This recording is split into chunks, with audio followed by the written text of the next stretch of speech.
আসসালামু আলাইকুম প্রিয় বন্ধুরা, আজকে দেখাবো বাড়ির আঙ্গিনায় খালি জায়গার মধ্যে কিভাবে আপনি দেশি মুরগি প্রতিপালন করে মাংসের প্রোটিনের চাহিদা পূরণ করতে চান। পূরণ করে দেওয়ার সুযোগ হচ্ছে, দেখেন, একটা দেশি মুরগি আপনি যদি পালন করেন, এর থেকে আপনাকে একদিকে যেমন মাংস দিবে, ঠিক তেমনিভাবে আপনি ডিমের চাহিদা পূরণ হবেন।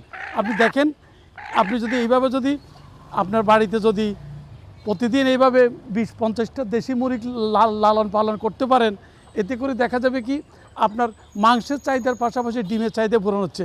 এই যে দেখে একটা মেল ফিমেল এখানে দুই জাতেরই মুরগি রয়েছে। আপনি যখনই মাংসের চাহিদা হবে তখন এখান থেকে আপনার ঘর থেকে একটা তাজা মুরগি মেহমানটা খাওয়াইতে পারতেছেন, নিজে খেতে পারতেছেন। এদের পালনের মধ্যে বেশি খরচও নাই। আপনি বাড়ির আঙ্গিনে এদেরকে ছেড়ে দিবেন, এরা নিজেদের মতো খাবে, নিজেদের মতো বেড়ে উঠবে। আপনি ওইদিকে দেখেন, এই যে ওরা ঘাস খাচ্ছে, প্রকৃতির সাথে বেড়ে উঠছে। এই যে ধান, খড়কুড়া ইত্যাদি খেয়ে নিজেদের ইচ্ছা মতো ছাড়া প্রতিপালিত হচ্ছে। এতে করে আমরা যেমন একদিকে মাংস পাই, অপরদিকে ডিম পাই। আসুন সবাই মিলে নিজের বাড়িতে ছোট্ট পরিসরে এরকম খোলা জায়গার মধ্যে দেশীয় প্রজাতির মুরগি পালন করি, দেশের অর্থনীতি সমৃদ্ধ করি। ধন্যবাদ সবাইকে।